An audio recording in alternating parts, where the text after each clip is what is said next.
Hey Calibria squad, welcome back to a new video. Today we are playing Calibria Crystal Guardians. If you're not familiar with this game, it's basically like Summer's War but with different graphics, very same concepts. So today in this video, I'll be teaching you how to progress in your early game. So I've been playing for 3 days, I'm level 29 now, and I'll give the tips and tricks here for the beginner guide, alright? Everything I didn't know that can help you progress a lot faster.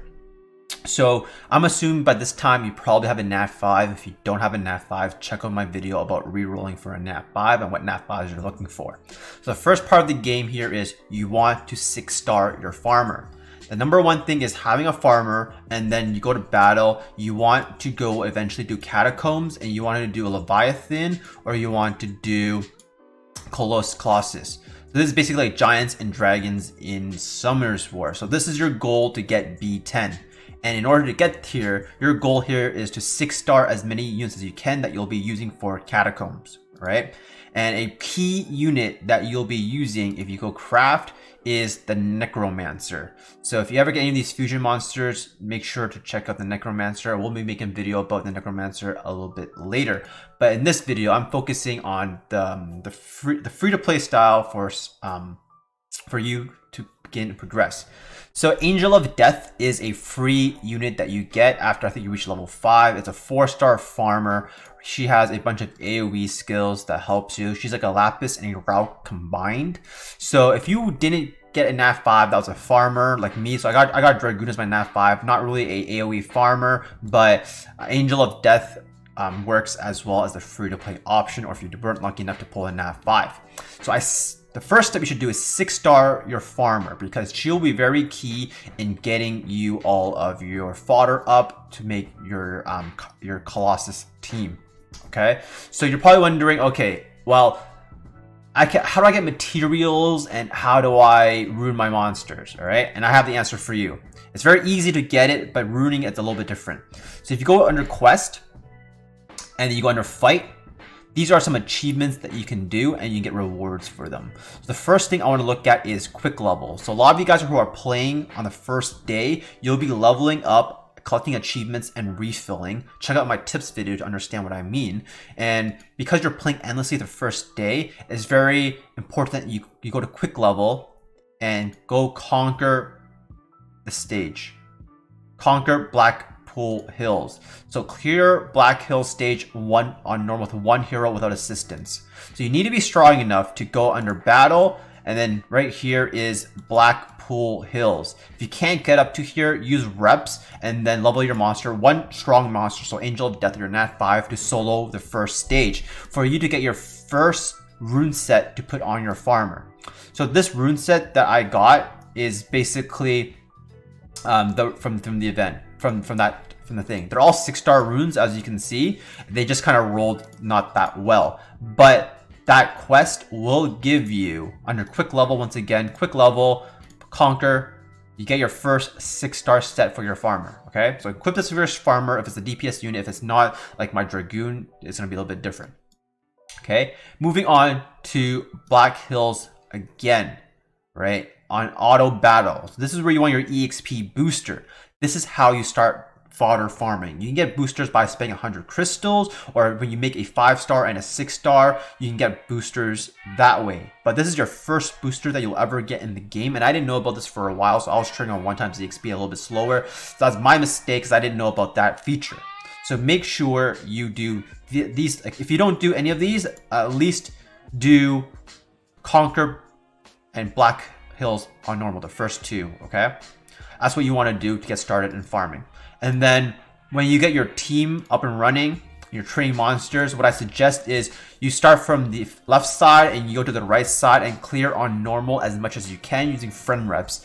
To give you an idea, I can't even beat hard level 1. Exponentially gets a lot harder near the end, so keep that in mind, all right? So what you want to do is when you can't clear any more on normal, go and do it on hard and do it on hell and then repeat. Once you've reached up to Earl Plains is where you get your Swift runes. So before you enter Catacombs for Colossus and Leviathan, Colossus first, because it's like the giants of this game, what you want to do is farm support runes, aka Swift runes that are 6-star or 5-star from Scenario. So if you didn't know already, Scenario 1 gives you slot 1 runes, Scenario 2 gives you slot 2 runes. So make sure you target the slots you need for your support monsters before you even approach Catacomb. So right now, the best place to do fodder farming is Blackpool Hills on Hell mode. But it's a lot harder, and I can't even do it with one monster on my fodder monster right now. So right now what I'm doing is I'm doing Earl Plains. I put one monster, which is my Angel of Death, and 4 fodder monsters. That's what I'm doing right now, because my monster can clear this dungeon and get Swift runes while I'm preparing to fuse for my Veramos, aka Necromancer, and also building my other units required to do Colossus B10. So that's the type of progression you want to look at here. 6-star your team for Colossus, but at the same time, make sure you're farming your Swift runes to put on your support units to do Colossus. So when I get a little stronger in this game, I'll show you how to do Colossus when I get there. But these are the things that I didn't know when I first started this game, and applying my Slumber's War logic, all support units can use speed, because rolling speed is really difficult, and when you have a scenario that gives you a set with speed, it's really good. Because when you look at it, the biggest difference of this game is you have a 4 set, 25% speed, and a 6 set for Swift. So you can actually get a 4 set Swift and then put 2 more to make it a 6 set. That's the biggest difference here, and I think that will be like the Agile set, the Swift set is going to be very, very crucial for you to move forward. Okay. Another hot tip that I also mentioned in my top 5 tips video is right now you'll see I'm not about to level, but let's just assume in the case I'm about to level, I will get my energy back to 59. It's not 38 plus 59, it's just back to full energy. So what you want to do is when you clear your missions here and you earn stars, you get achievements under quests, under achievements. You see this, like right here, clear chapter 10 on hard mode. If you do, you get 500 EXP. So before you accept all of these missions and like take the rewards for the crystals, keep in mind, if you have 0 energy and you take these EXPs, you can get a free level up, and then your energy, you basically have 1 step energy for free again. That's how you want to be really free to play efficient. Also, for a beginner tutorial, here, biggest thing here is don't focus on too many toys. For me, I have 1 Nat 5, 2 Nat 5, and 3 Nat 5. But they're only at 5-star because not all of them will be useful in my Colossus team. So make sure you build teams and not units. A lot of you guys will pull random Nat 5s that won't be very useful in Colossus or Leviathan. But for some of my units like Abyss Lord, he's going to be very good in my team for Colossus. So that's what I'm working on. Okay. And in terms of fast fodder leveling, a lot of you guys are probably wondering, how do you get so many rainbow mons for free? Well, if you have $5 to spend, I highly suggest you buy the X2 card.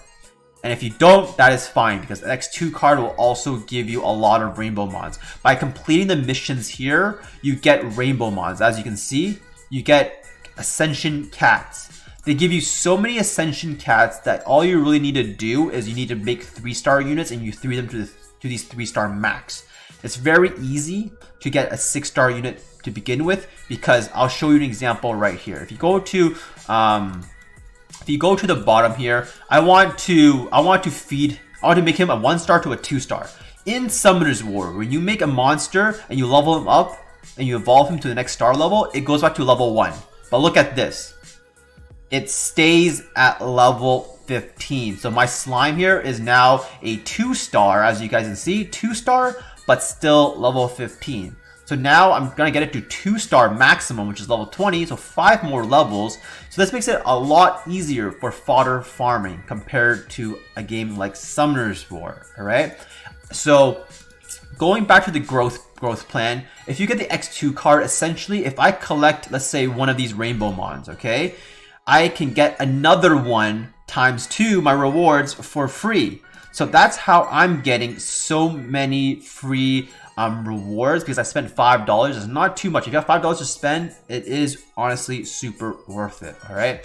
So that is my beginner tutorial on how you want to progress from the really early game to Colossus B10, which is your giants in this game. Team building for Colossus will be different for everyone, so we'll try to make a video about that when I start learning more about the game. All right. Foxy out, guys.